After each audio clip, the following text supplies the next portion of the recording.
Good morning, lovely students. So, in my previous lecture, I discussed about the counter current mechanism. In today's topic is osmoregulation. What is osmoregulation? देखिए, आपकी body में जो भी fluid है, body fluids है, blood है, ठीक है, उसकी ऑस्मोलैरिटी कितनी होती है? 300 मिली ऑस्मोल, ठीक है. तो उस ऑस्मोलैरिटी को मेंटेन करना और मतलब ऑस्मोटिक बैलेंस बनाना मीन्स आपका वाटर एंड सॉल्ट जो कंसनट्रेशन मेंटेन हो रही है due to different types of hormones, ठीक है. जितने भी हार्मोन्स हैं वो यहाँ पे रोल प्ले करेंगे आपके ऑस्मोटिक बैलेंस के लिए, आपकी सॉल्ट कंसनट्रेशन को बैलेंस करने के लिए, ठीक है. तो this is very very important role for your kidney, क्योंकि आपकी बॉडी में बॉडी फ्लूइड्स में वाटर का बैलेंस जो नेसेसरी है एंड सॉल्ट का बैलेंस भी नेसेसरी है. तो चलते हैं, हम स्टार्ट करते हैं. Hope you understand what is the meaning of osmoregulation. Okay, so there are two type of mechanism in your body which is first is concentrating mechanism and second is diluting mechanism. What is meaning of concentrating mechanism? means आपकी body से क्या हो रहा है, आपकी urine इसमें क्या होगी, कॉन्सेंट्रेटेड मैनर में निकलेगी, ठीक है. अब देखिए यहाँ पे समझिए ध्यान से कि क्या होता है. You have to understand whenever your body feels dehydration like if you are working in sunlight, ठीक है. जब कोई भी फार्मर है या कोई भी ऐसा इंसान है जो सनलाइट में बहुत देरी से वर्क कर रहा है और वो वाटर इनटेक नहीं कर रहा है properly, and suppose you have just sit down on your couch and from day to night and you only drink 1 liter water, 1 glass of water for a whole day, so you feel dehydrated at evening. Okay, so क्या होता है कि जब आप बहुत ज़्यादा dehydration feel करते हो तो उस टाइम पे क्या होता है, आपकी यूराइन कॉन्सेंट्रेटेड होकर निकलती है. आपने कभी महसूस किया होगा अपनी पूरी लाइफ टाइम में कि यूरिन जब आप यूरिनेशन करते हो तो उस टाइम पे आपको बर्निंग सेंसेशन फील होती है. ये बर्निंग सेंसेशन क्यों होती है? क्योंकि आपने वाटर इनटेक नहीं किया, आपकी बॉडी रिस्पॉन्ड करती है, ठीक है. तो मोस्टली फीमेल में मेल्स में ये कंडीशन देखने को मिलती है. बर्निंग सेंसेशन होगी, यूरिनेशन के टाइम पे जलन होती है, ठीक है. So that is why this is your concentrating mechanism. Works when we are dehydrated. जब आप बहुत ज़्यादा डिहाइड्रेटेड फील करते हो तो उस टाइम पे ये मैकेनिज्म वर्क करती है. तो इसमें क्या होता है, देखिए ये जाके क्या करेगी, हाइपोथैलेमस को सिग्नल देगी. इसको हाइपोथैलेमस को क्या कहते हैं, write down in comment section. Yes, thermoregulator in your body. तो हाइपोथैलेमस क्या करती है, सिग्नल देती है किसको, एंटीरियर पिट्यूटरी को. एडीएच कहाँ से रिलीज होता है, यस, फ्रॉम एंटीरियर पिट्यूटरी. तो एंटीरियर पिट्यूटरी से आपका क्या रिलीज होगा, ADH. Sorry, it's from posterior pituitary. Sorry, I can mistake. Posterior pituitary से क्या आपका रिलीज होगा, यस, एडीएच, ठीक है. तो एडीएच रिलीज होगा तो वो क्या करेगा, वाटर को क्या करेगा, रीअब्जॉर्ब कर पाएगा. कहाँ, बॉडी फ्लूइड्स में. तो उस टाइम पे आपकी बॉडी में क्या हो जाएगा, वापस से वाटर बैलेंस हो जाएगा और स्टॉप किसको करेगा, एल्डोस्टेरोन को स्टॉप कर देगा.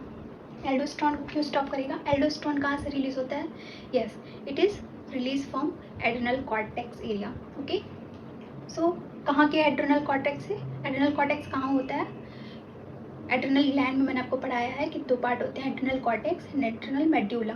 तो एड्रेनल कॉर्टेक्स पार्ट से आपका क्या रिलीज होता है, यस, एल्डोस्टेरोन. ये क्या करता है, सॉल्ट बैलेंस को प्रमोट करता है, सॉल्ट बैलेंस या सॉल्ट को रीअब्जॉर्ब करवाता है, ठीक है. सॉल्ट बैलेंस में इसका रोल आएगा.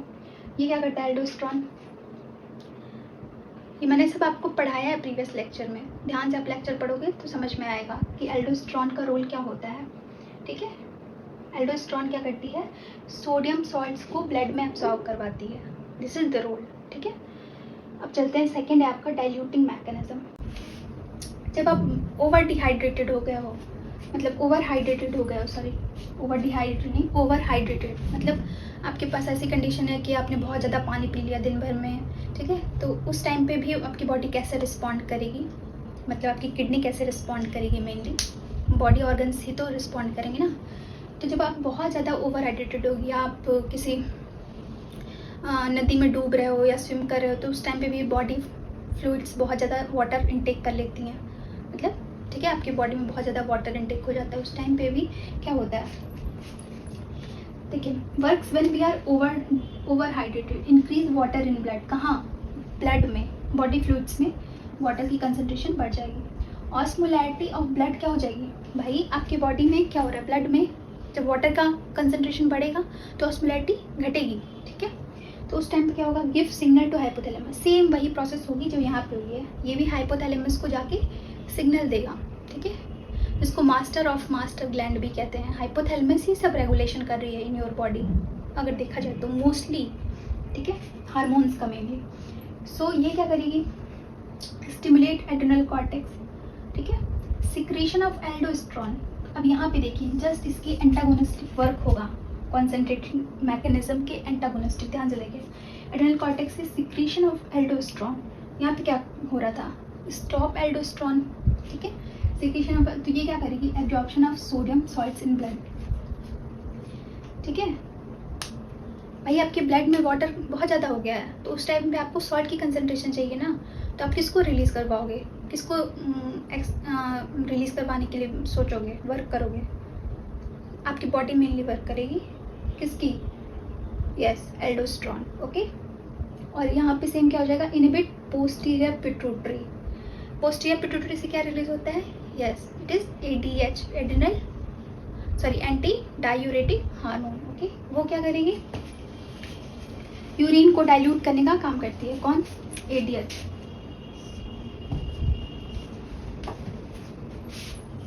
यूरिन को कौन डाइल्यूट करता है, ADH। कैसे, DCT के लेवल पे, मैंने आपको पढ़ाया है, DCT के लेवल पे वाटर का एब्जॉर्प्शन हो जाता है, DCT के लेवल पे,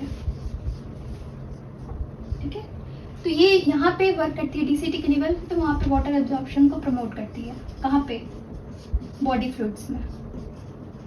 लेकिन जब यहाँ पे स्टॉप कर दिया गया ADH को तो वाटर एब्जॉर्प्शन नहीं होगा, ठीक है। जब वाटर एब्जॉर्प्शन आपकी बॉडी फ्लूइड्स में नहीं हो रहा है, ठीक है, तो वो यूरिन के थ्रू निकल जाएगा, तब आपका यूरिन का क्या होगा, डाइल्यूट मैनर में वो निकलेगा, रिलीज होगा, as comparison to concentrated. So this is the mechanism of osmoregulation in the meaning of diluting mechanism, okay.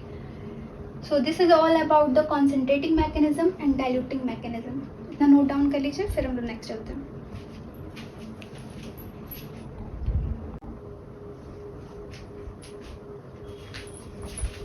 So this is the mechanism, the concentrating mechanism and diluting mechanism.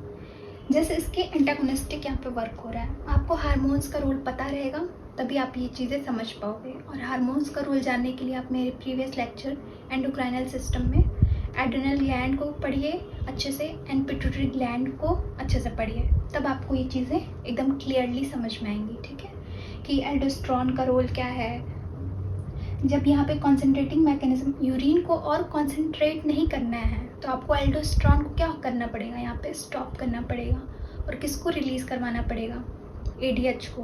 और just antagonistic यहाँ पे diluting mechanism, मतलब आपका urine already बहुत diluted है तो आपको किसको स्टॉप करना पड़ेगा, ADH को स्टॉप करना पड़ेगा। और किसको रिलीज़ करवाना पड़ेगा, एल्डोस्टेरोन को।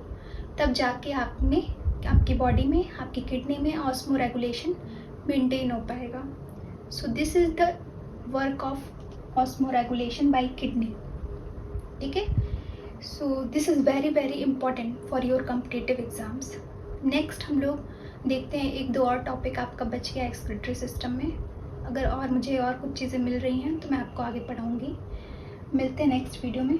लेकिन देखिए, मैं बार बार आप लोग से एक चीज़ कह रही हूँ कि सारे हार्मोन्स के फंक्शंस आपको याद रहेंगे, तभी ये चीज़ें आपको क्लियरली समझ में आएंगी, ठीक है। तो हार्मोन्स को पढ़ते रहिए। मैं सोच रही हूँ कि मैं शॉर्ट वीडियो भी डालती रहूँ एक एक हार्मोन को लेकर, ताकि आपके कॉन्सेप्ट्स क्लियर हो सकें, ठीक है। मिलते हैं नेक्स्ट वीडियो में नेक्स्ट लेक्चर के साथ।